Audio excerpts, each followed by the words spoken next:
처음에는 돈이 조금씩 사라졌습니다. 나이가 있어서 그런가 싶었습니다. 제가 깜빡한 줄 알았습니다. 아무 말도 하지 않고 지켜보기 시작했습니다. 그리고 얼마 지나지 않아 그 사실은 딸들을 통해 알게 되었습니다. 어머니는 평생 발로 뛰어 살아오신 분이었습니다. 어릴 때부터 저는 어머니를 보며 자랐습니다. 어머니는 말이 많은 분이 아니셨습니다. 감정을 드러내는 법도 모르셨고 그럴 시간도 없으셨습니다. 아버지가 갑자기 쓰러지신 게 제가 12살 되던 해였습니다.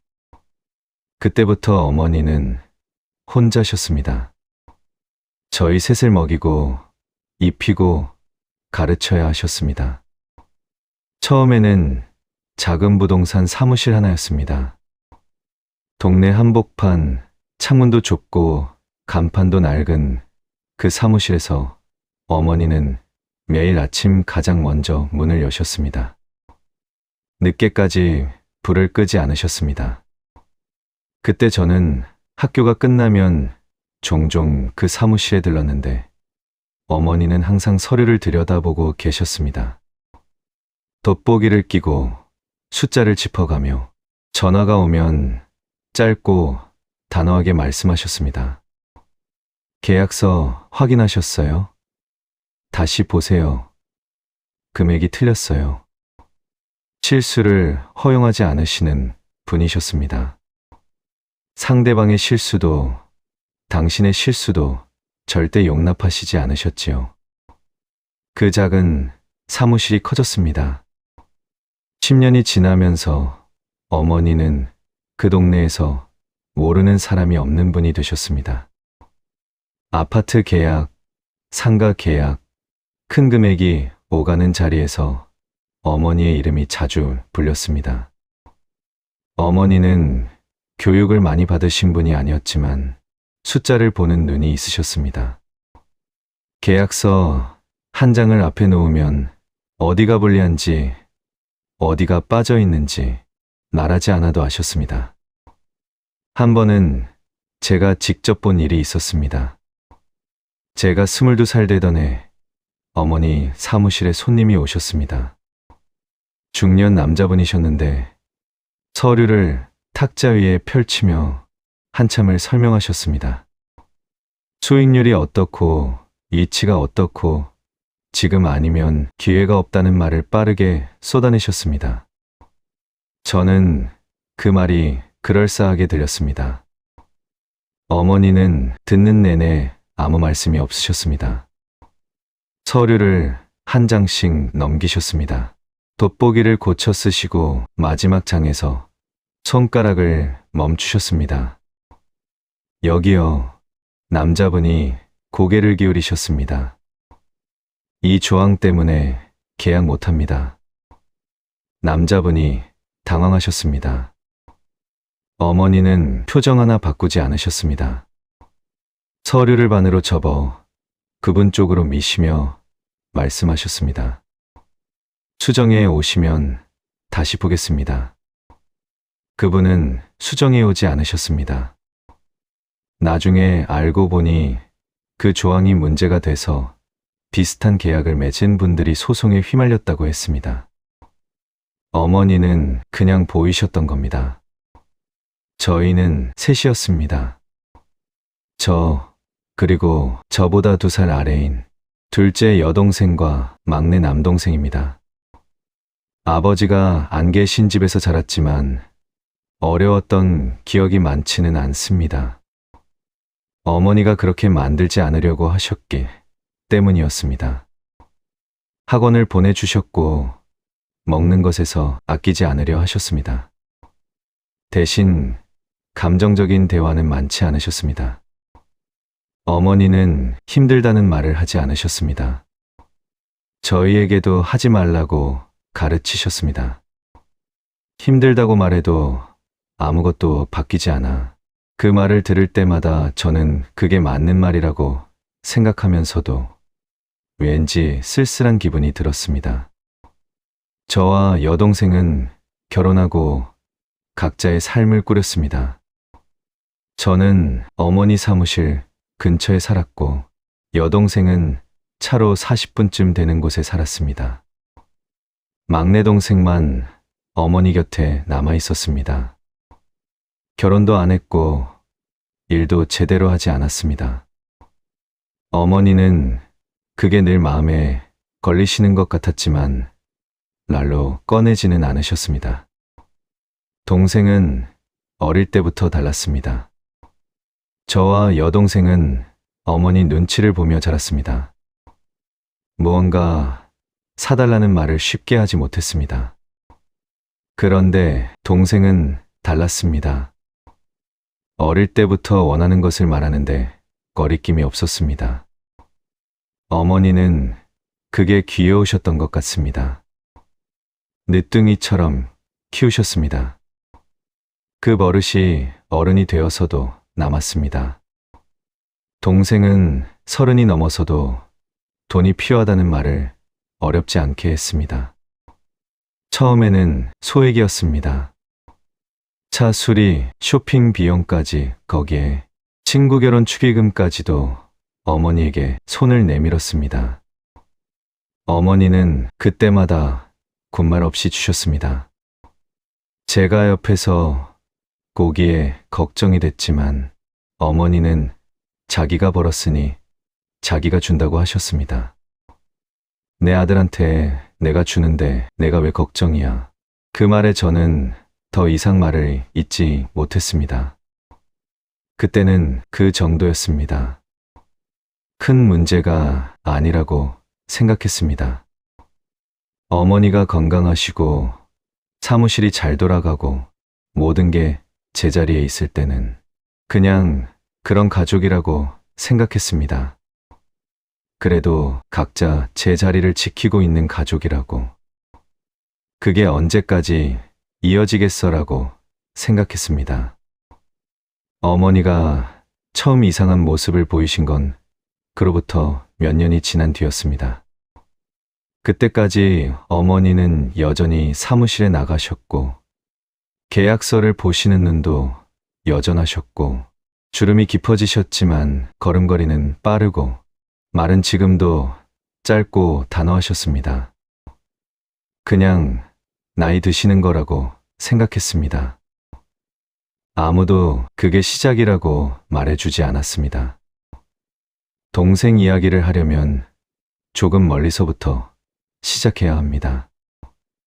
동생은 나쁜 아이가 아니었습니다. 어릴 때부터 밉살스러운 구석이 없었고 오히려 웃음이 많고 부침성이 좋았습니다. 동네 어른들도 동생을 좋아했습니다. 말을 잘 들었고 심부름도 곧잘 했습니다. 어머니도 동생 앞에서는 표정이 조금은 풀리셨습니다. 저와 여동생한테는 잘 웃지 않으시던 분이 동생이 옆에 있으면 가끔 소리내어 웃으시기도 하셨습니다.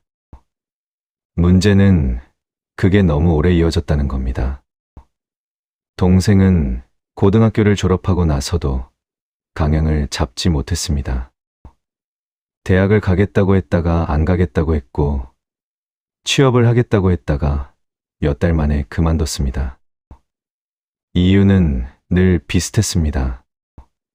사람이 힘들다, 일이 안 맞는다, 조금 더 생각해 보겠다. 어머니는 그럴 때마다 다그치지 않으셨습니다. 기다려 주셨습니다. 저는 그 기다림이 길어지는 걸 옆에서 지켜봤습니다. 동생이 25이 됐을 때 친구와 함께 작은 사업을 해보겠다고 했습니다.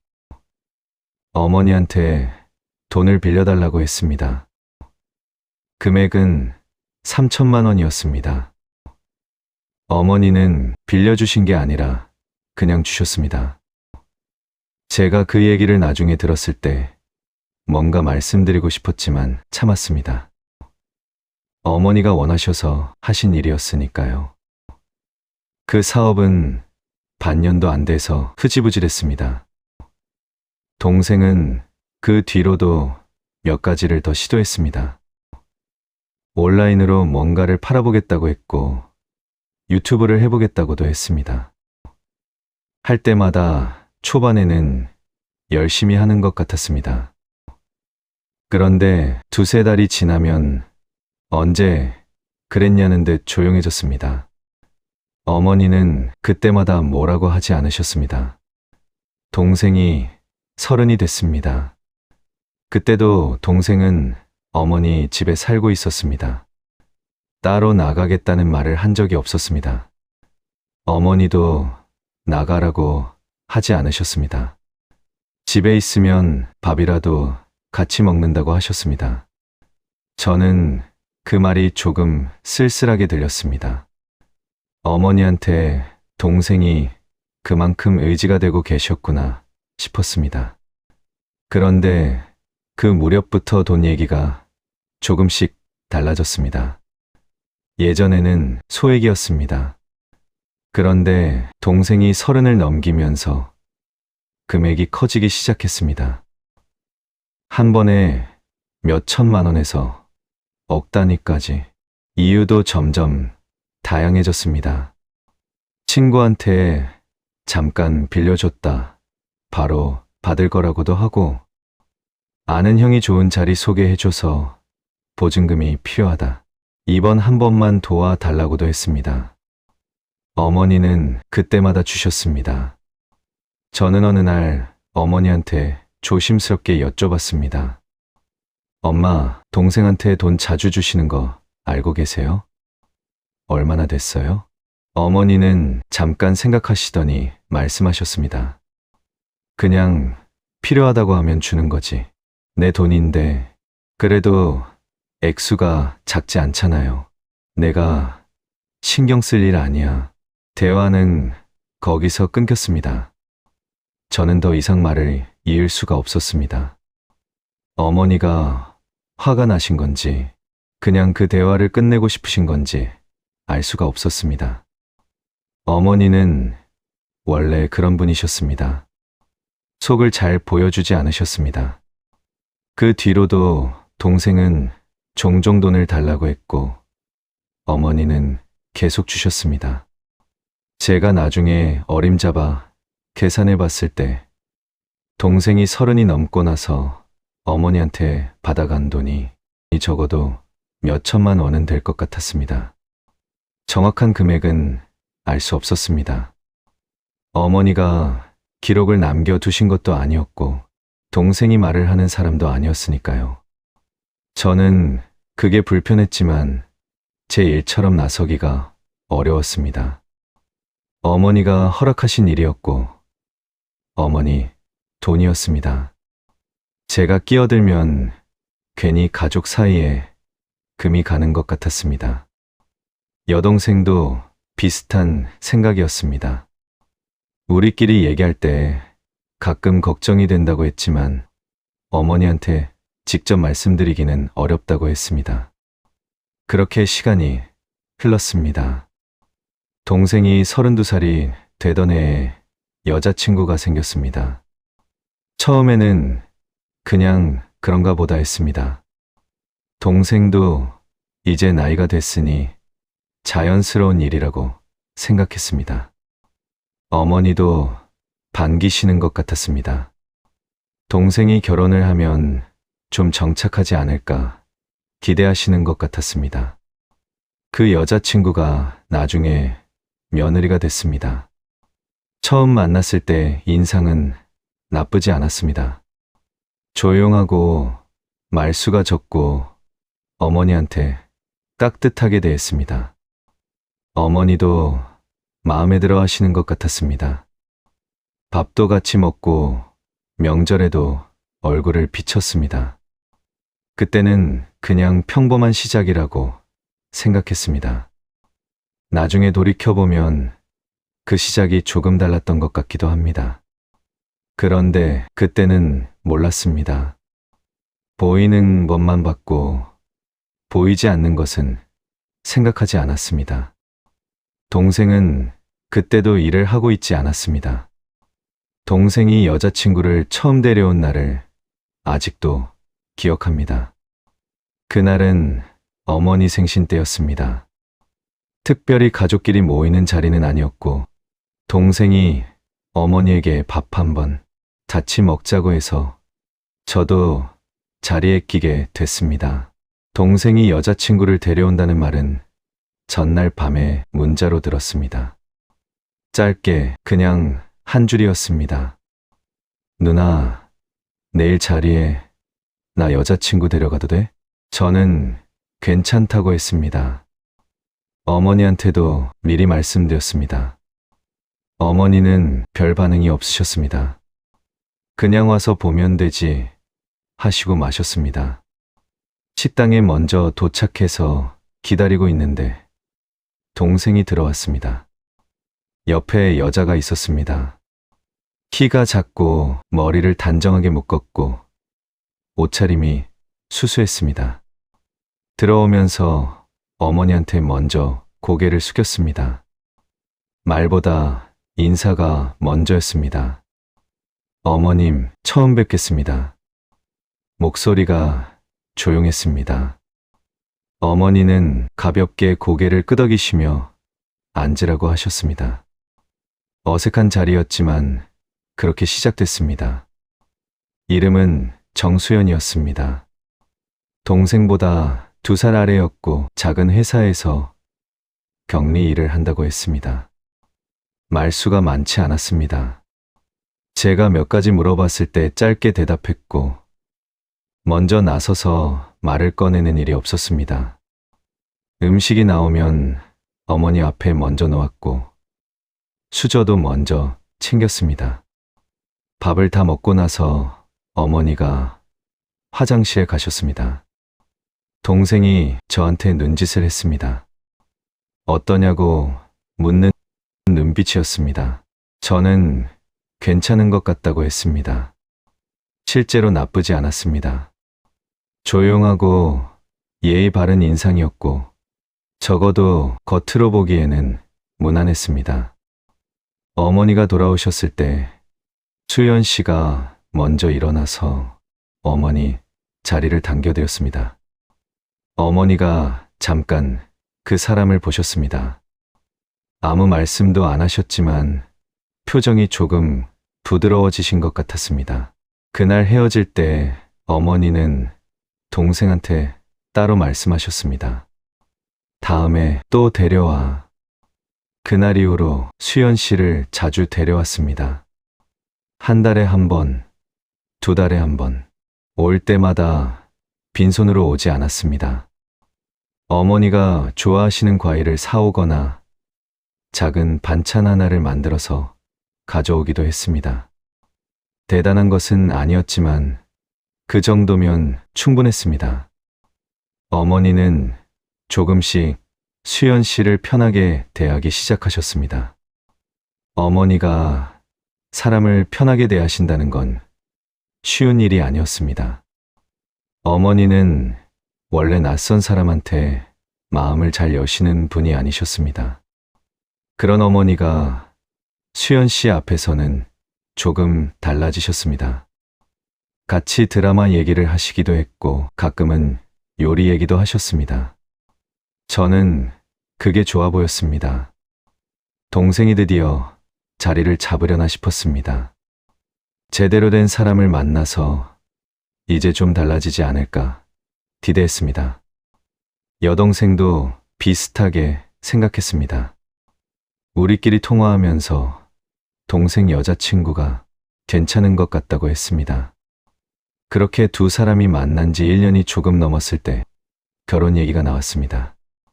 동생이 먼저 꺼낸 건지 수연 씨가 먼저 꺼낸 건지는 모르겠습니다. 어머니한테 어느 날 저녁 둘이 함께 앉아서 말씀드렸다고 했습니다. 어머니는 반대하지 않으셨습니다. 오히려 일찍 하는 게 좋다고 하셨다고 동생이 전해줬습니다. 결혼식은 이듬해 봄에 했습니다. 크게 하지 않았습니다. 동생이 돈이 없었고 수연 씨 쪽도 형편이 넉넉하지 않았습니다. 어머니가 예식 비용 일부를 내주셨습니다. 얼마인지는 저한테 말씀하지 않으셨지만 나중에 동생한테 들었을 때 적지 않은 금액이었습니다. 결혼하고 나서 두 사람은 어머니 집 근처에 작은 전세를 구했습니다. 처음 몇 달은 별다른 일이 없었습니다. 수연 씨는 여전히 어머니한테 예의 바르게 대했고 가끔 들러서 청소를 도와드리거나 장을 봐드리기도 했습니다. 어머니는 그걸 당연하게 받아들이지 않으셨습니다. 고맙다고 하시고 밥 먹고 가라고 하셨습니다. 그 시절이 가장 평온했던 것 같습니다. 지금 생각해보면 그때 이미 뭔가 달랐던 것 같기도 합니다. 수연 씨가 어머니한테 가까이 다가가는 방식이 단순히 며느리로서의 예의가 아니었던 것 같기도 합니다. 그런데 그때는 그냥 착한 사람이라고만 생각했습니다. 사람을 너무 쉽게 믿었던 건지도 모릅니다. 아니면 보고 싶은 것만 봤던 건지도 모릅니다. 결혼한 지 6달쯤 됐을 때 동생 부부가 어머니 집으로 들어왔습니다. 전세 계약이 끝났는데 갱신이 어렵다고 했습니다. 집주인이 집을 비워달라고 했고 새로 구하기가 쉽지 않다고 했습니다. 어머니는 그럼 일단 들어와 살아라 하셨습니다. 저는 그 말을 듣고 잠깐 망설였습니다. 뭔가 걱정이 됐습니다. 딱히 이유를 말할 수는 없었지만 같이 살게 되면 달라지는 것들이 있다는 걸 알았습니다. 공간이 달라지면 관계도 달라집니다. 그런데 이미 어머니가 허락하셨고 동생이 결정한 일이었습니다. 제가 끼어들 자리가 아니었습니다.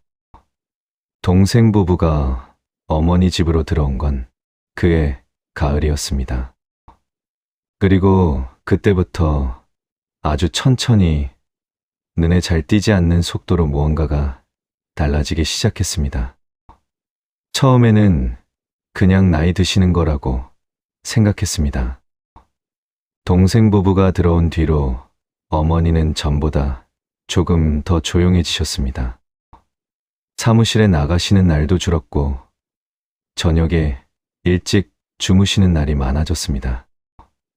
60이 넘으셨으니 그럴 수도 있다고 생각했습니다. 평생 쉬지 않고 달려오신 분이니 이제 좀 쉬시려는 거라고만 여겼습니다. 그런데 어느 날부터 조금씩 이상한 일들이 생기기 시작했습니다. 제가 처음 눈치챈 건 날짜 얘기였습니다. 어머니한테 전화를 드렸을 때였습니다. 그냥 안부 전화였는데 어머니가 갑자기 이런 말씀을 하셨습니다. 오늘 몇 일이야? 저는 가볍게 대답했습니다.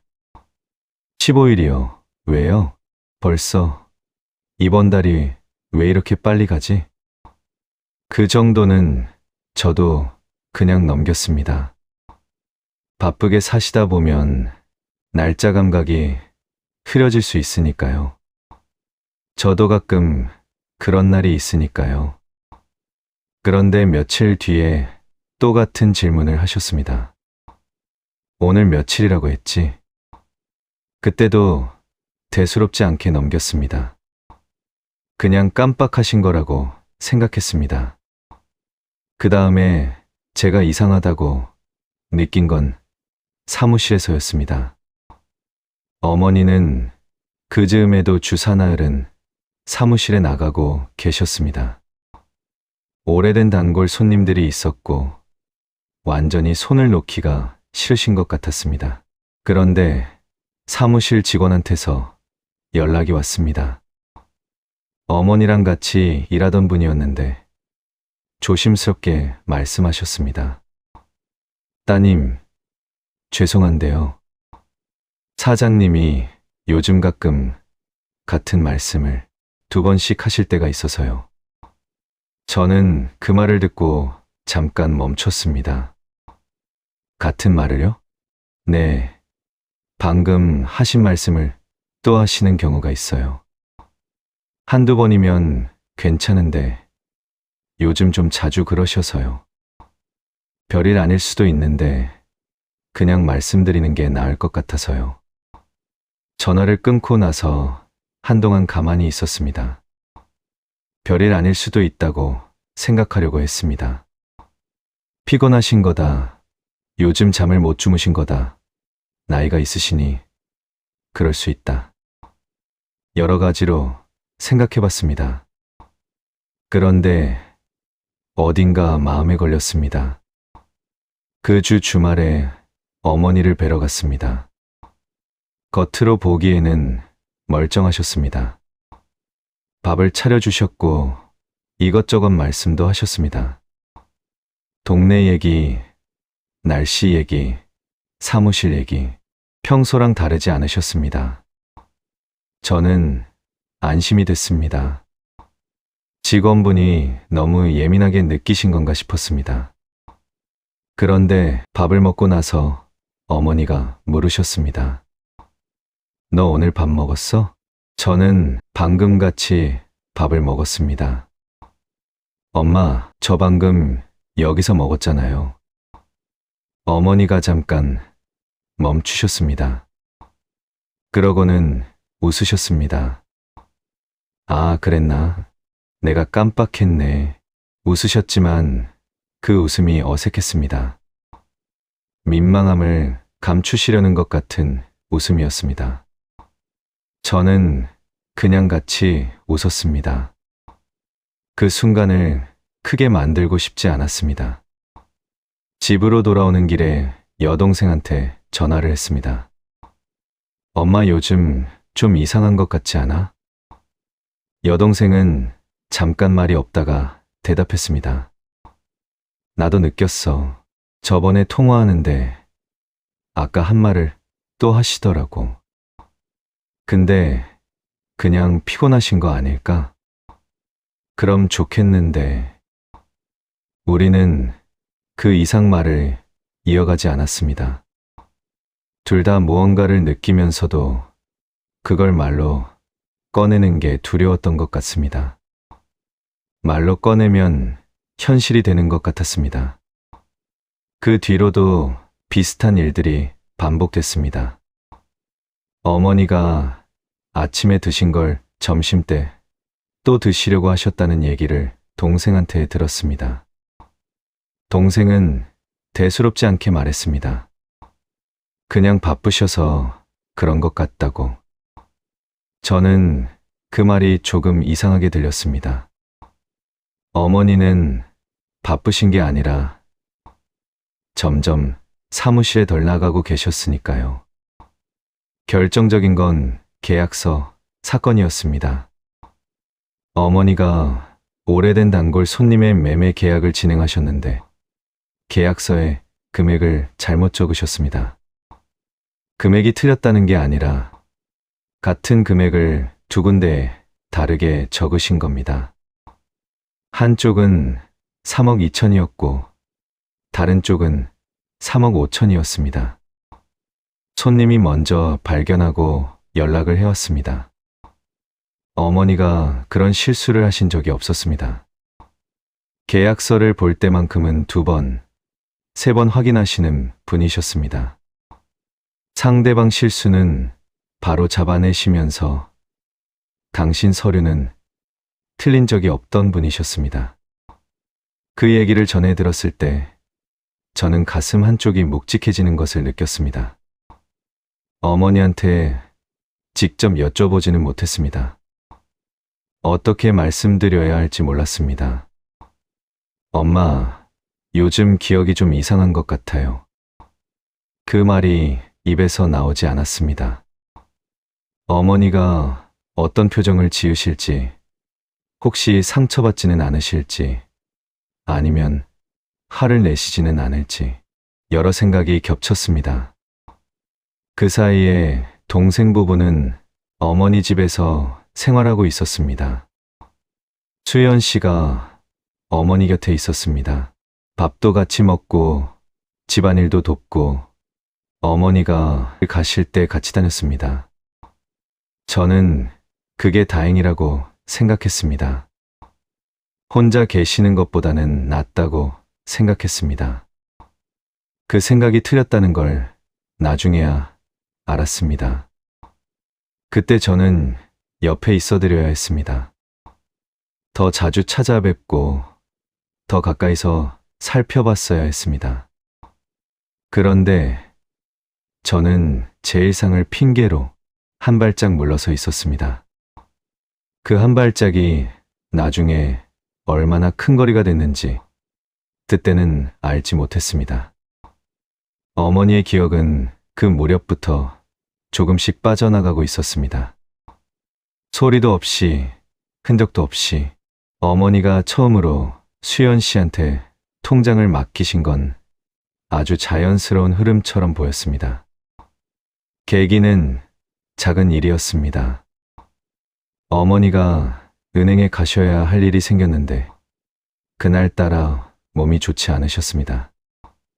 어지럽다고 하셨고 일어서면 머리가 띵하다고 하셨습니다. 마침 수연 씨가 집에 있었고 대신 다녀오겠다고 했습니다. 어머니는 잠깐 망설이시다가 통장이랑 도장을 건네셨습니다. 수연 씨는 은행에 다녀와서 영수증을 챙겨드렸고 잔액도 말씀드렸습니다. 어머니는 고맙다고 하셨습니다. 그게 시작이었습니다. 한 번이 두 번이 됐습니다. 어머니가 직접 가시기 불편하실 때 수연 씨가 대신 다녀왔습니다. 처음에는 단순한 심부름이었습니다. 공과금 납부, 소액 인출, 잔액 확인, 큰 금액이 오가는 일은 아니었습니다. 그런데 언제부터인가 어머니가 통장을 직접 챙기지 않으셨습니다. 제가 그걸 알게 된 건 어머니 집에 갔다가 우연히 수연 씨가 서랍에서 통장을 꺼내는 걸 봤을 때였습니다. 제가 거실에 앉아 있었고 수연 씨는 안방 쪽에서 나왔습니다. 손에 통장이 들려 있었습니다. 제가 물었습니다. 어머니, 통장이에요? 수연 씨가 자연스럽게 대답했습니다. 네, 어머님이 저한테 맡겨두셨어요. 은행 일 있을 때마다 직접 가시기 힘드시다고.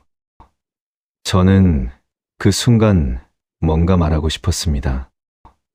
그런데 어머니가 직접 맡기신 거라고 하니 제가 뭐라고 할 수가 없었습니다.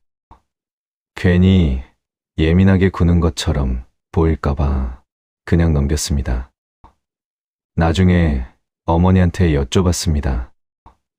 엄마, 통장을 수연 씨한테 맡기셨어요? 어머니가 별거 아니라는 듯 말씀하셨습니다. 내가 자꾸 깜빡하니까 걔가 알아서 잘해줘. 그래도 통장은 직접 가지고 계시는 게 낫지 않을까요? 왜? 못 믿어? 어머니 목소리가 살짝 높아지셨습니다. 저는 그 이상말을 잊지 못했습니다. 어머니가 불편해하시는 게 느껴졌습니다. 제가 며느리를 의심하는 것처럼 들리셨던 것 같았습니다. 저는 그냥 아무것도 아니라고 했습니다. 그 뒤로 수연 씨의 역할이 조금씩 커졌습니다. 통장만이 아니었습니다. 어머니가 사무실 관련 서류를 정리하실 때도 수연 씨가 옆에서 도왔습니다. 격리 일을 했던 사람이니 숫자에 익숙하다고 어머니가 직접 말씀하셨습니다. 믿을 수 있다고도 하셨습니다. 저는 그 말을 들을 때마다 마음 한쪽이 불편했습니다. 그런데 그 불편함이 어디서 오는 건지 정확히 알 수가 없었습니다. 수연 씨가 뭔가 잘못하고 있다는 증거가 없었습니다. 어머니가 편하게 여기시고 일도 잘 처리하고 옆에서 잘 챙겨드리는 것처럼 보였습니다.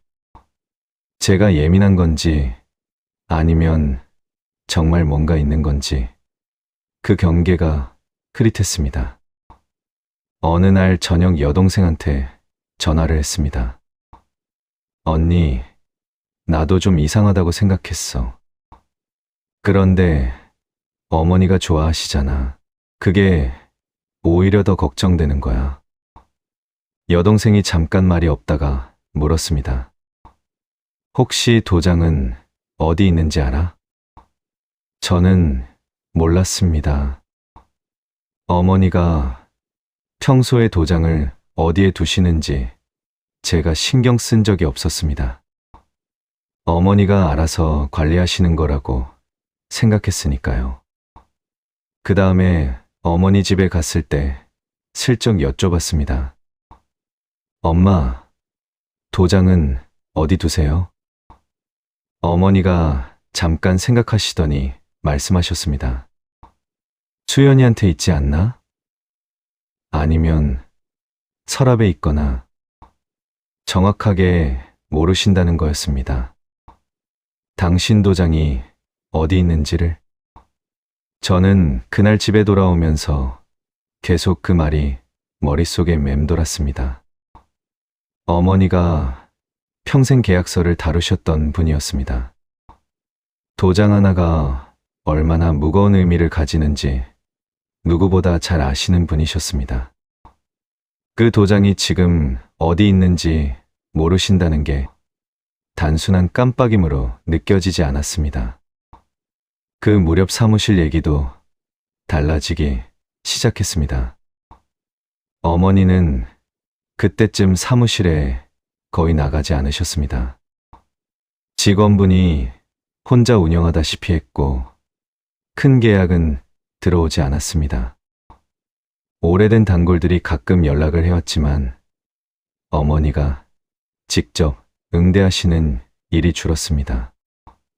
그런데 어느 날 수연 씨가 어머니한테 이런 말을 했다고 합니다.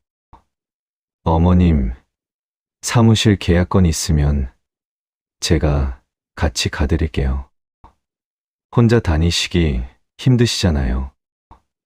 어머니는 고맙다고 하셨습니다. 그때부터 수연 씨가 어머니를 따라 계약 자리에 나가기 시작했습니다. 처음에는 그냥 부축하는 역할이었습니다. 그런데 몇 번 지나지 않아서 수연 씨가 먼저 서류를 검토하고 상대방과 말을 나누기 시작했습니다. 어머니는 그 옆에 앉아 계셨습니다. 그 장면을 제가 직접 본 건 아닙니다. 나중에 사무실 직원분한테서 들었습니다. 그분도 이상하다고 느끼셨던 것 같았습니다. 사장님이 자리에 계시는데 며느리가 얘기를 다 한다고? 그런데 어머니가 뭐라고 하지 않으셨으니 그냥 그런가 보다 했다고 하셨습니다. 저는 그 얘기를 듣고 나서 한동안 말이 없었습니다. 어머니가 스스로 내어주신 건지 아니면 모르시는 사이에 가져간 건지 그 경계가 보이지 않았습니다. 어머니의 기억이 흐려지면서 생긴 빈자리를 수연 씨가 채워가고 있었습니다. 자연스럽게 아무도 이상하게 여기지 않는 속도로. 금고 얘기를 들은 건 그보다 조금 뒤였습니다. 어머니, 집 안방에는 작은 금고가 있었습니다. 어릴 때부터 있었던 겁니다. 어머니는 중요한 서류나 현금을 거기 보관하셨습니다. 번호는 저도 몰랐습니다. 어머니가 알려주신 적이 없었고 제가 물어본 적도 없었습니다. 그런데 동생이 아무렇지 않게 말했습니다. 어머니가 금고번호 바꾸셨어? 기억 못하실까봐 수연이한테 알려드렸대. 저는 그 말을 듣고 잠시 아무 말도 하지 못했습니다. 어머니 집의 금고번호를 이제 수연 씨가 알고 있었습니다. 이상하다는 느낌은 있었습니다. 그런데 이상하다는 느낌과 뭔가 잘못됐다는 확신은 다릅니다. 저는 그 둘 사이 어딘가에 머물고 있었습니다. 수연 씨가 어머니 통장을 관리하고 도장이 어디 있는지 어머니가 모르시고 금고 번호까지 수연 씨가 알게 된 상황이었지만 저는 여전히 확신이 없었습니다. 어머니가 직접 맡기신 거라고 하셨고 불편한 기색도 없으셨습니다. 오히려 수연 씨가 옆에 있어서 편하다고 하셨습니다. 제가 예민한 건지도 모른다고 스스로를 달랬습니다. 그런데 그해 여름이 지나면서 조금씩 숫자가 달라지기 시작했습니다. 어머니가 부동산 사무실을 운영하면서 관리하시던 통장이 몇 개 있었습니다. 사업용 통장, 개인 통장, 오래된 적금 통장. 어머니는 그걸 따로따로 쓰셨고 용도에 맞게 관리하셨습니다. 오래 그렇게 해오신 분이셨습니다. 그런데 사무실 직원분한테서 다시 연락이 왔습니다. 따님, 죄송한데요. 저번 달에 들어온 계약 수수료가 사업 통장에 안 들어온 것 같아요.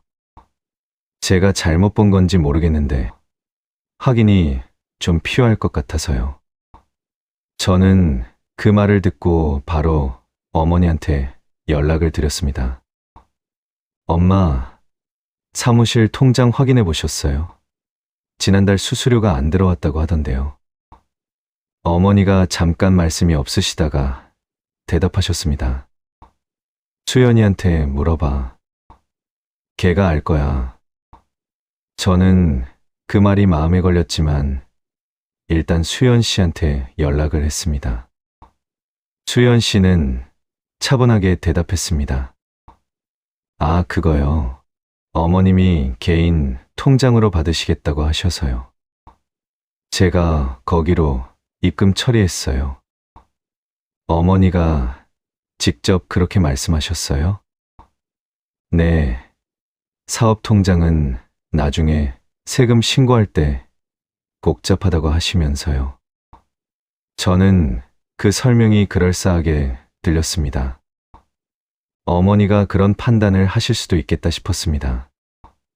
세금 문제는 어머니가 늘 신경 쓰시던 부분이었으니까요. 그런데 뭔가 찜찜했습니다.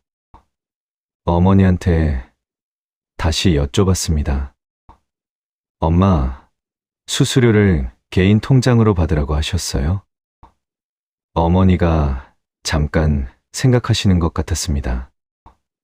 그러고는 말씀하셨습니다. 그랬나? 수연이가 그렇게 했으면 그렇게 한 거겠지. 기억하지 못하셨습니다. 어머니가 직접 지시를 하신 건지 아니면 수연 씨가 임의로 처리한 건지 알 수가 없었습니다.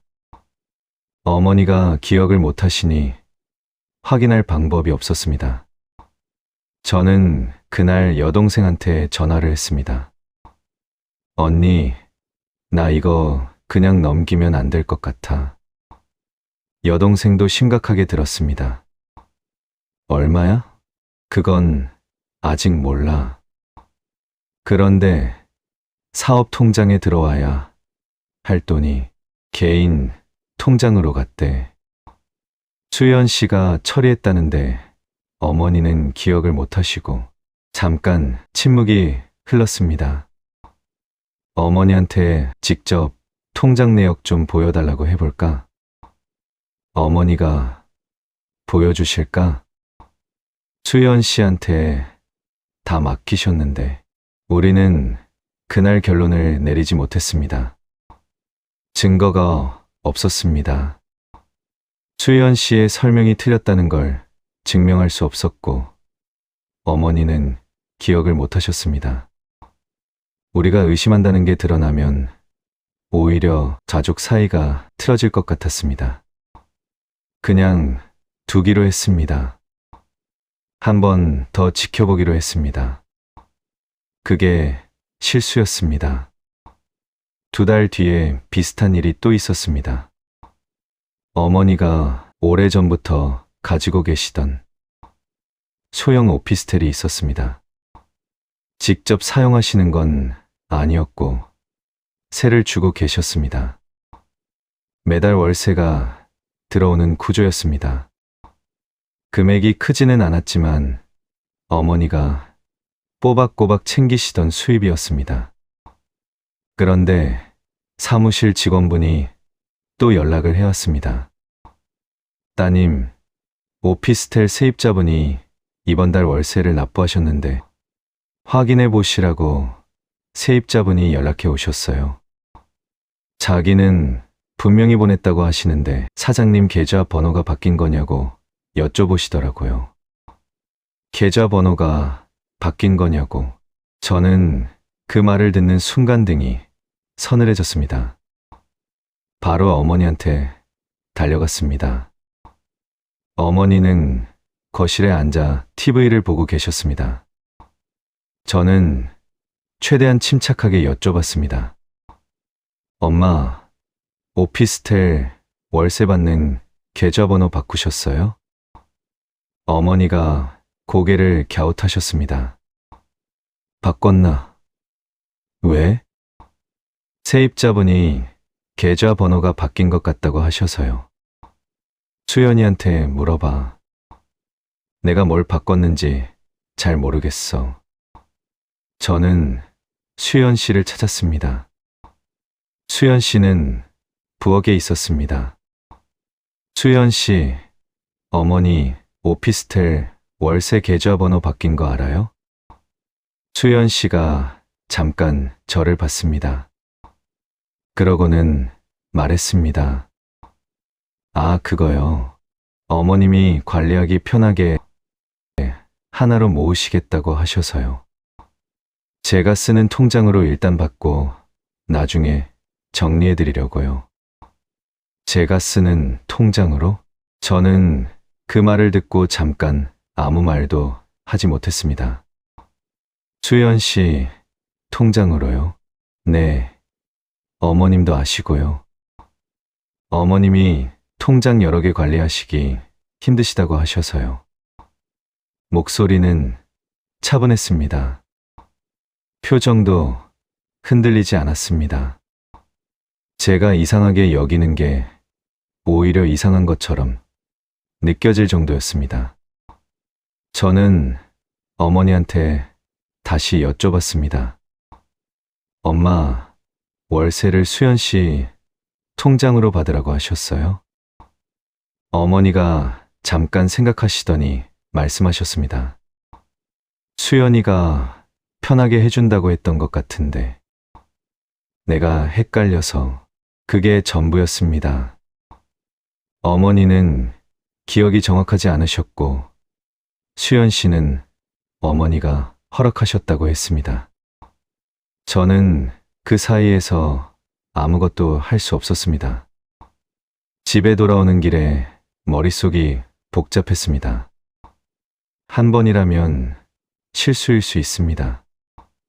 설명이 있고 이유가 있고 어머니가 허락하셨다는 말이 있으면 넘어갈 수 있습니다.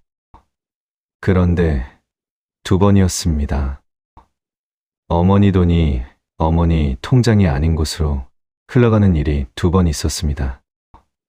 그리고 2번 다 어머니는 기억하지 못하셨습니다. 저는 그날 밤 잠을 잘 자지 못했습니다.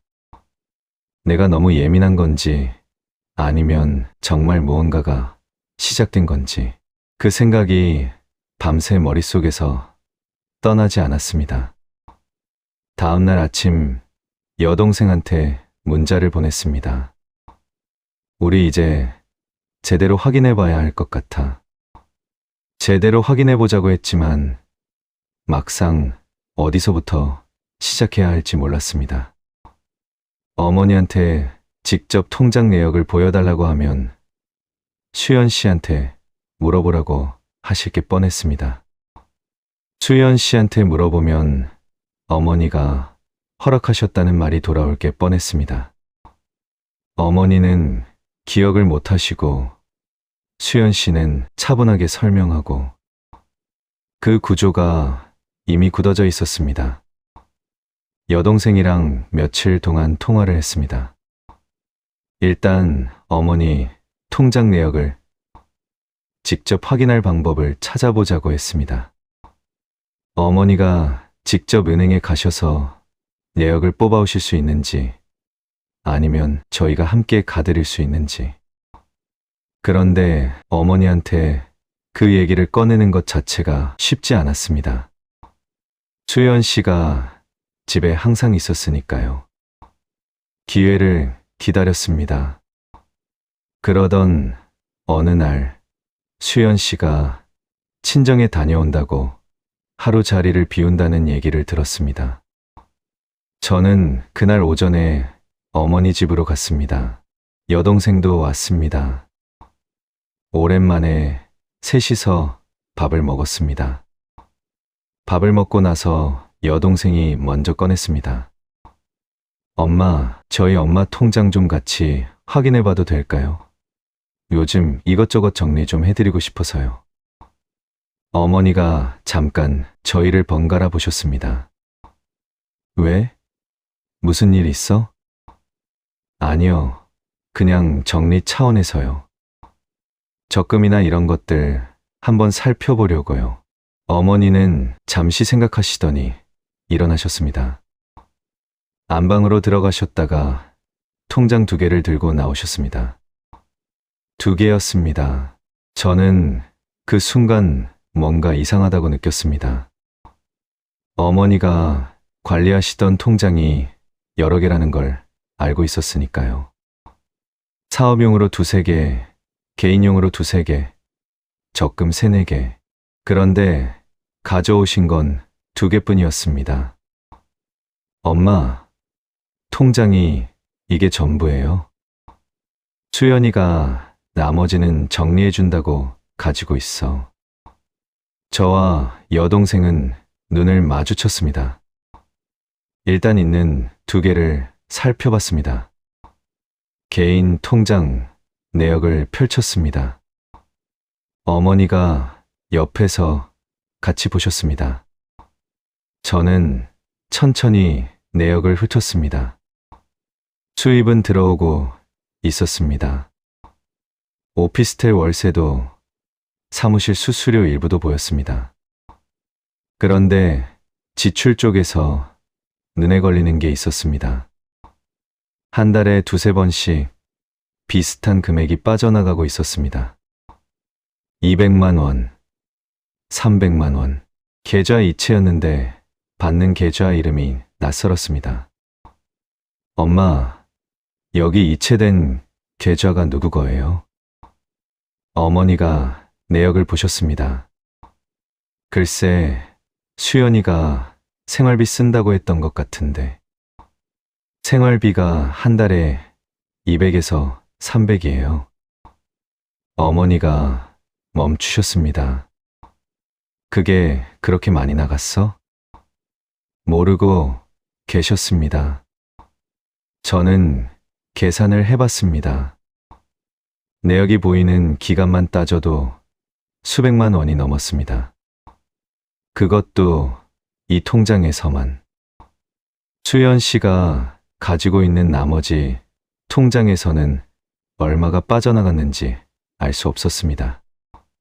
그날 저는 어머니한테 최대한 차분하게 말씀드렸습니다.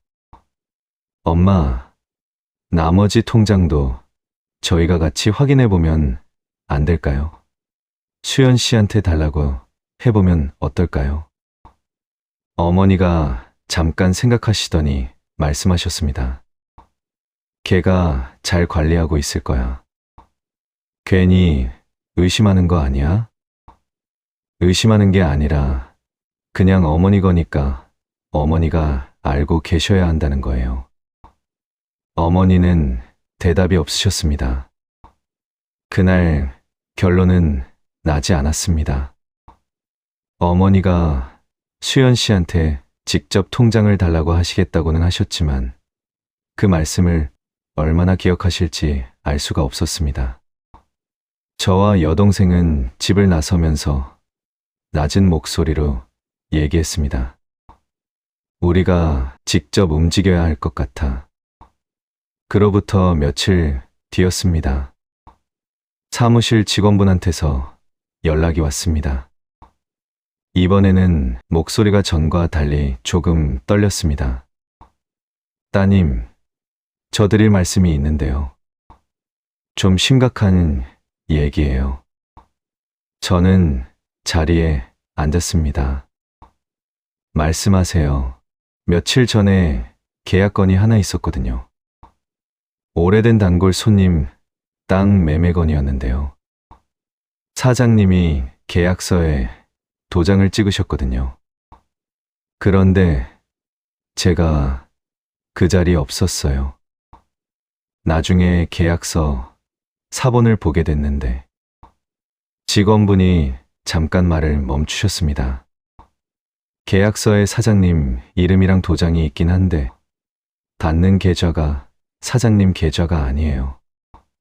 저는 그 말을 듣고 잠시 아무 말도 하지 못했습니다. 계좌가 다르다고요? 네. 계약금이 입금되는 계좌가 사장님 계좌랑 달라요. 제가 잘못 본 건가 싶어서 2번 확인했는데 분명히 달라요. 저는 바로 어머니 집으로 갔습니다. 어머니는 거실에 계셨습니다. 수연 씨도 집에 있었습니다. 저는 최대한 평온한 척 어머니 옆에 앉았습니다. 엄마, 요즘 계약건 있으셨어요? 어머니가 고개를 끄덕이셨습니다. 오래된 손님 땅 매매건이 있었어. 수연이랑 같이 갔다 왔어. 계약서에 도장 찍으셨어요? 내가 찍었지. 계약금은 어느 계좌로 받으셨어요? 어머니가 잠깐 생각하시다가 말씀하셨습니다. 수연이가 알아서 했어. 내가 거기까지는. 저는 천천히 일어났습니다. 수연 씨가 부엌에서 나오고 있었습니다. 저와 눈이 마주쳤습니다. 수연 씨의 표정은 여전히 차분했습니다. 저는 그 표정을 보면서 비로소 확신이 생겼습니다. 이건 실수가 아니었습니다. 이건 처음부터 계획이 있었던 겁니다. 어머니의 기억이 흐려지는 것을 알면서 그 틈을 하나씩 채워 들어간 겁니다. 통장, 도장, 계좌, 계약서, 하나씩 천천히 어머니가 기억하지 못하는 속도로. 저는 그날 집에 돌아와서 바로 변호사를 찾아보기 시작했습니다. 더 이상 지켜볼 시간이 없었습니다. 변호사를 만난 건 그로부터 일주일 뒤였습니다. 여동생이랑 같이 갔습니다. 아는 분을 통해 소개받은 곳이었습니다. 상담실에 앉아서 지금까지 있었던 일들을 하나씩 말씀드렸습니다. 통장 관리나 도장 위치와 계좌 변경과 계약서 건까지 말로 늘어놓고 나니 생각보다 많이 쌓여 있었습니다. 변호사분이 듣고 나서 말씀하셨습니다. 충분히 의심할 수 있는 상황입니다. 그런데 문제는 어머니가 직접 허락하셨다는 부분이에요. 어머니가 기억을 못 하시더라도 당시에 동의하신 정황이 있으면 입증이 쉽지 않습니다. 그럼 어떻게 해야 하나요? 일단 어머니 치매 진단을 받아두시는 게 좋습니다. 의사 결정 능력이 없으신 상태였다는 게 증명되면 얘기가 달라집니다. 그리고 통장 내역 정보를 확보하셔야 해요. 수연 씨가 가지고 있는 것들 포함해서요. 저는 그 말을 들으면서 가슴이 무거워졌습니다. 어머니 치매 진단, 그 말이 생각보다 크게 와닿았습니다. 어머니가 그걸 아시면 얼마나 힘드실까. 평생 스스로 판단하고 스스로 결정하며 살아오신 분인데 그 자존심에 얼마나 큰 상처가 될까. 그런데 지금은 그게 필요했습니다. 병원 예약을 잡았습니다. 어머니한테는 요즘 건강검진 한번 해드리고 싶다고 말씀드렸습니다.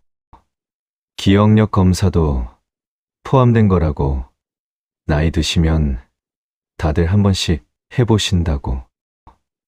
어머니는 별 말씀 없이 따라오셨습니다. 검사 결과가 나오는데 며칠이 걸렸습니다. 결과를 들으러 간 날, 의사 선생님이 저를 따로 불렀습니다. 보호자분, 어머니 검사 결과 말씀드릴게요. 경도에서 중등도 사이의 알츠하이머, 초기 소견이 있습니다. 아직 일상생활이 완전히 불가능한 상태는 아니지만 단기 기억력 저하가 상당히 진행된 상태예요. 특히 최근 일들에 대한 기억 형성이 잘 안 되고 있어요. 저는 그 말을 듣고 한동안 아무 말도 하지 못했습니다. 알고는 있었습니다. 이미 느끼고 있었습니다. 그런데 진단이라는 형태로 듣는 건 달랐습니다. 어머니가 앞으로 어떻게 되실지, 지금까지 어머니가 기억하지 못하셨던 일들이 어떤 의미인지, 그게 한꺼번에 밀려왔습니다. 병원을 나오면서 어머니가 물으셨습니다. 내가 어떻대? 저는 잠깐 망설이다가 말씀드렸습니다. 기억력이 좀 떨어지셨대요. 약을 드셔야 한다고 하셨어요. 어머니가 잠깐 걸음을 멈추셨습니다. 그렇구나. 그게 전부였습니다. 더 물어보지 않으셨습니다. 저도 더 말씀드리지 못했습니다. 진단서를 받아두었습니다. 그리고 그날부터 움직이기 시작했습니다. 변호사 조언대로 통장 내역 확보가 먼저였습니다. 어머니를 모시고 은행에 갔습니다. 어머니 명의로 된 계좌 전부를 확인했습니다. 은행 직원분한테 사정을 간략히 설명드렸고 최근 6개월치 거래 내역을 출력했습니다. 숫자를 보는 순간 손이 떨렸습니다. 어머니 개인 통장에서만 6개월 사이에 빠져나간 돈이 4천만 원이 넘었습니다. 이체 내역의 상당수가 수연 씨 명의 계좌였습니다. 생활비, 관리비, 항목이 있는 것도 있었고 그냥 계좌이체만 찍힌 것도 있었습니다. 사무실 수수료가 들어오던 계좌는 따로 있었는데 그 계좌는 이미 수연 씨가 관리하고 있어서 내역을 바로 볼 수 없었습니다.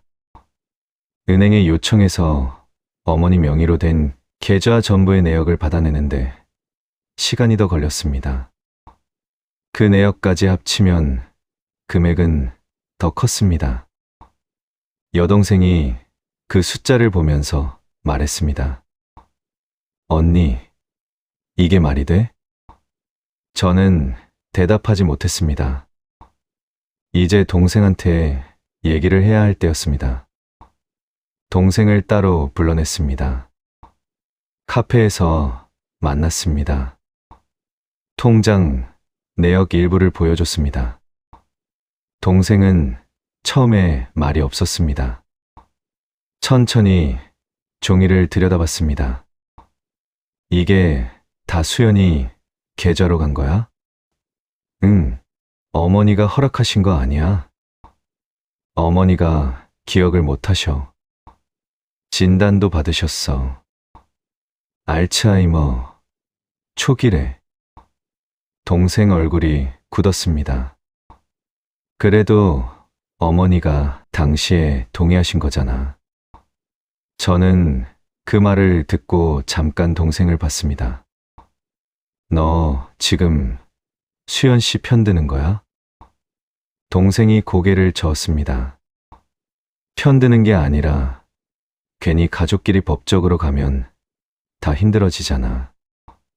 수연이한테 얘기해서 해결하면 안 돼? 저는 그 말이 납득이 되지 않았습니다. 동시에 어딘가 이상하다는 생각이 들었습니다. 동생이 이 상황에서 수연 씨를 감싸는 이유가 뭔지, 그게 단순히 가족을 걱정하는 마음인지 아니면 다른 이유가 있는 건지. 그날 동생이랑 얘기는 길어지지 않았습니다. 집으로 돌아오는 길에 여동생한테 전화를 했습니다. 막내가 이상해. 수연 씨한테 그냥 얘기하자고 하더라고. 여동생도 잠깐 말이 없다가 말했습니다. 언니, 혹시 막내도 알고 있는 거 아닐까? 저는 그 말을 듣고 멈췄습니다. 생각하지 못했던 부분이었습니다. 동생과 수연 씨가 부부였습니다. 수연 씨 제자로 간 돈이 수연 씨만 쓴 건지 아니면 둘이 함께 쓴 건지 그걸 구분할 방법이 없었습니다. 그리고 어쩌면 처음부터 동생도 알고 있었을지 모른다는 생각이 들었습니다. 그날 밤 어머니한테 전화를 드렸습니다. 어머니는 별일 없다고 하셨습니다. 밥 먹었냐고 물으셨습니다. 저는 네, 먹었어요 하고 짧게 대답했습니다.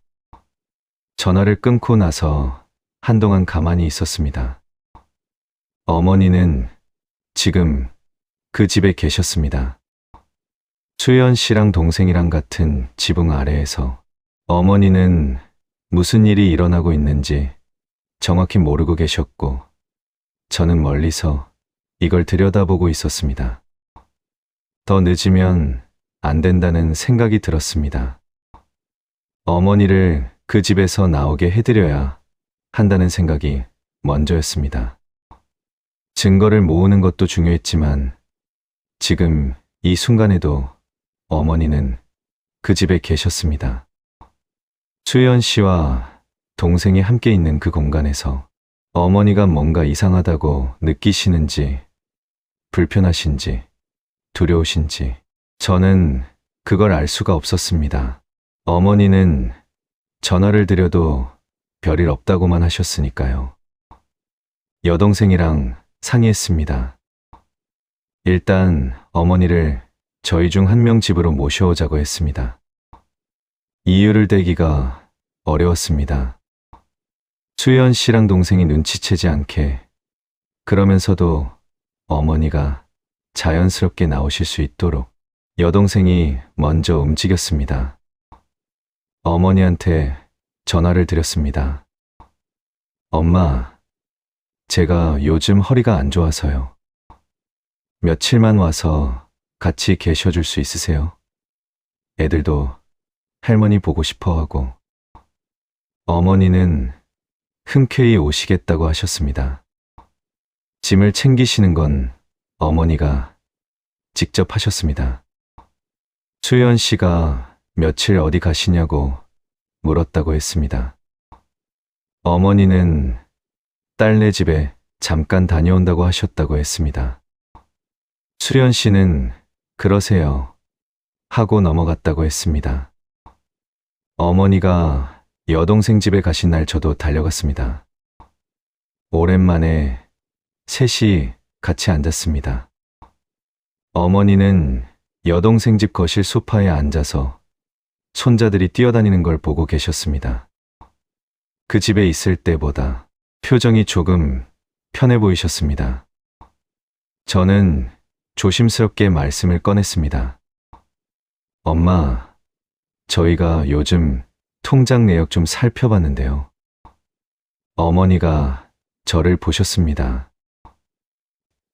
응, 돈이 좀 많이 빠져나간 것 같아서요. 어머니도 같이 확인해 보셨으면 해서요. 어머니가 잠깐 생각하시는 것 같았습니다. 수연이가 관리하는 거 아니야? 네, 그래서요. 수연 씨, 제자로 간 것들이 있어서 확인을 해보려고요. 어머니 표정이 조금 달라지셨습니다. 뭔가를 떠올리시려는 것 같기도 했고, 잘 안 되시는 것 같기도 했습니다. 내가 허락했겠지. 내가 기억을 잘 못해서. 어머니, 혹시 그 집에서 불편하셨던 거 없으세요? 뭔가 이상하다고 느끼신 적은요? 어머니가 한동안 말씀이 없으셨습니다. 그러고는 아주 조용하게 말씀하셨습니다. 가끔 내가 뭔가를 한 것 같은데 기억이 안 나는 게 있어. 도장을 찍은 것 같은데 무슨 서류인지 모르겠다거나 그런 게 좀 있었어. 저는 그 말을 듣고 여동생과 눈을 마주쳤습니다. 어머니, 혹시 그런 일이 있을 때 따로 뭔가 해두신 게 있으세요? 어머니가 저를 보셨습니다. 해두다니? 기록이라든가 메모라든가. 어머니가 잠깐 생각하시더니 말씀하셨습니다. 핸드폰에 뭔가 찍어둔 게 있을 수도 있어. 요즘 자꾸 잊어버리니까 사진을 찍어두는 버릇이 생겼거든. 저는 그 말을 듣고 잠깐 멈췄습니다. 사진을요? 응, 뭔가 중요한 것 같은데 기억할 자신이 없으면 그냥 찍어두는 거야. 나도 내가 뭘 찍었는지 다 기억은 못해. 어머니, 핸드폰을 보여달라고 했습니다. 어머니는 흔쾌히 건네주셨습니다. 갤러리를 열었습니다. 사진이 많았습니다. 손자들 사진, 꽃 사진, 음식 사진, 그 사이사이에 서류 사진들이 섞여 있었습니다. 계약서처럼 보이는 것들, 통장 내역처럼 보이는 것들, 메모지처럼 보이는 것들. 저는 천천히 하나씩 넘겼습니다. 그리고 한 장에서 손가락이 멈췄습니다. 계약서 사진이었습니다. 날짜가 찍혀 있었습니다. 몇 달 전이었습니다. 계약서 내용이 흐릿하게 보였지만 하단에 수신 계좌 번호가 보였습니다. 어머니 계좌가 아니었습니다. 그 옆에 또 다른 사진이 있었습니다. 이번엔 통장 표지 사진이었습니다. 어머니 이름이 적혀 있었지만 저희가 은행에서 확인했을 때 목록에 없던 통장이었습니다. 계좌 번호도 달랐습니다. 저는 여동생을 불렀습니다. 둘이서 핸드폰을 들여다봤습니다. 서류 사진이 10장이 넘었습니다. 어머니가 기억하지 못하면서도 어딘가 이상하다고 느끼시면서 혼자서 조용히 찍어두신 것들이었습니다. 말씀은 못하셨지만 남기고 계셨습니다. 눈물이 날 것 같았습니다. 어머니한테 여쭤봤습니다. 엄마, 이 사진들 찍으실 때 기억나세요? 어머니가 핸드폰을 들여다보셨습니다. 이게 내가 찍은 거야? 잘 모르겠네. 뭔가 이상한 것 같아서 찍었겠지. 그 말이 오히려 더 마음에 걸렸습니다. 기억은 못 하시면서도 몸이 먼저 반응하신 겁니다. 수십 년 동안 계약서를 들여다보셨던 분이 치매가 오면서도 뭔가 잘못됐다는 감각만큼은 남아 있으셨던 겁니다.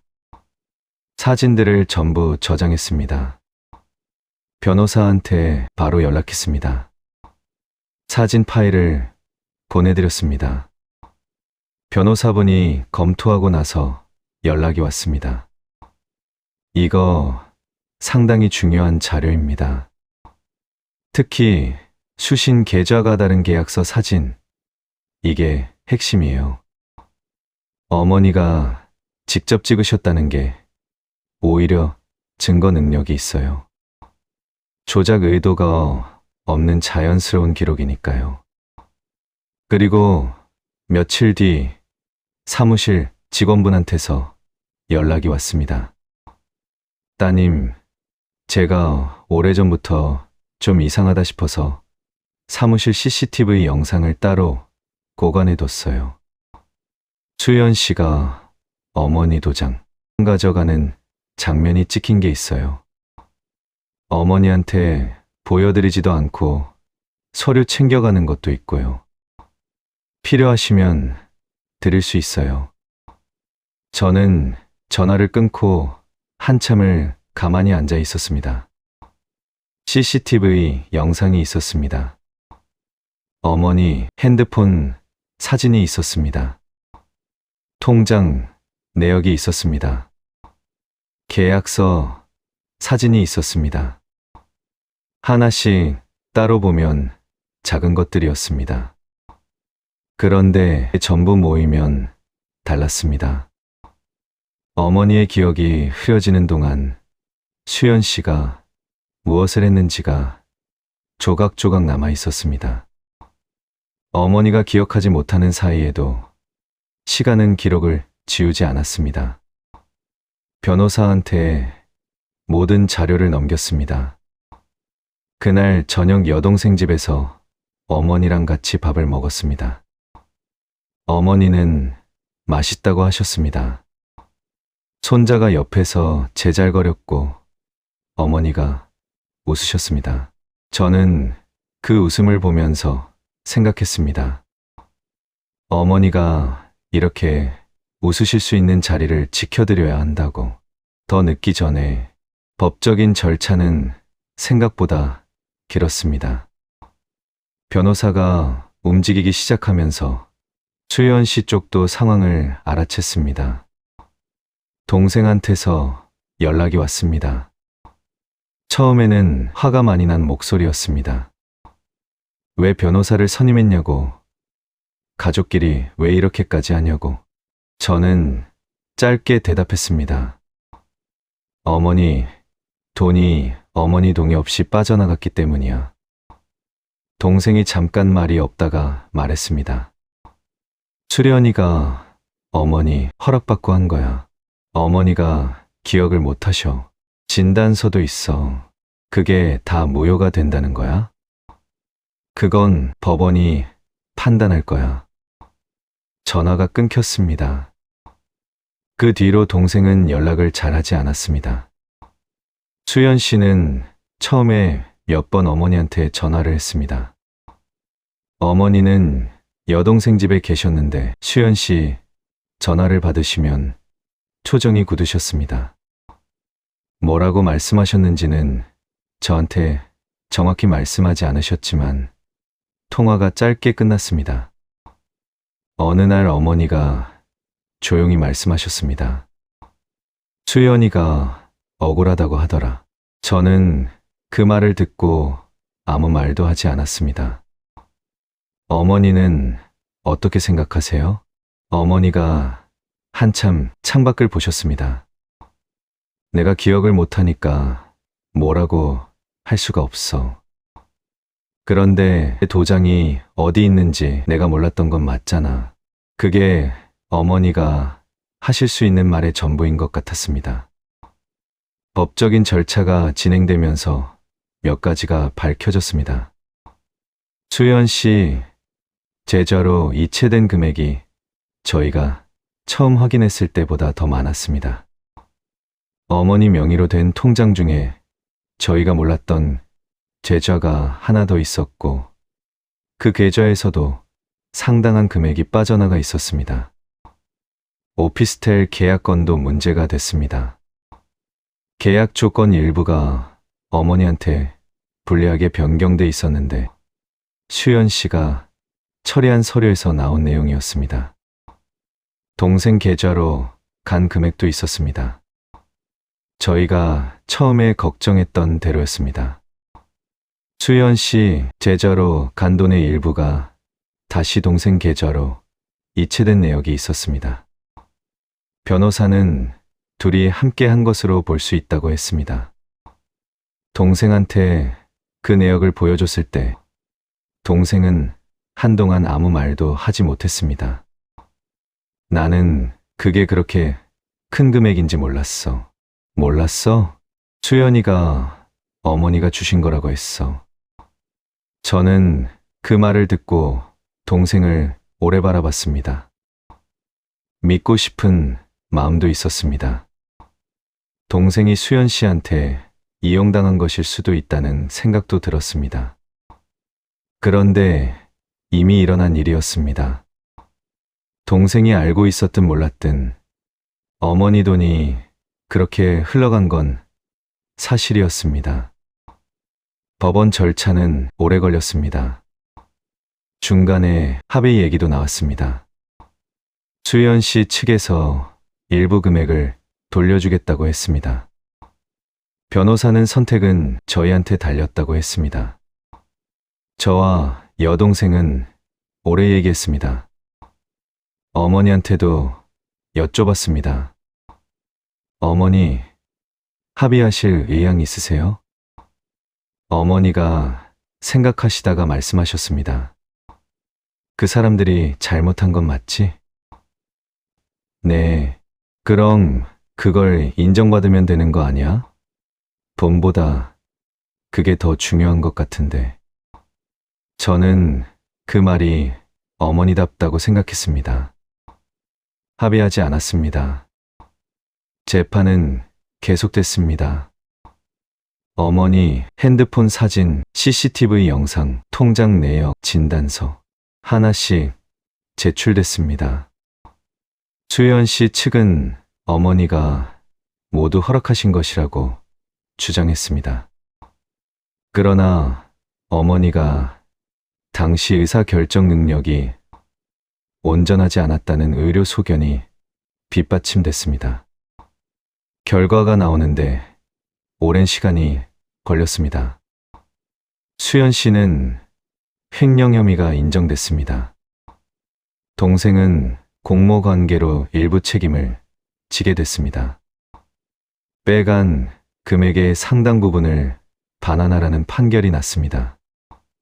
판결이 나던 날 저는 어머니한테 전화를 드렸습니다.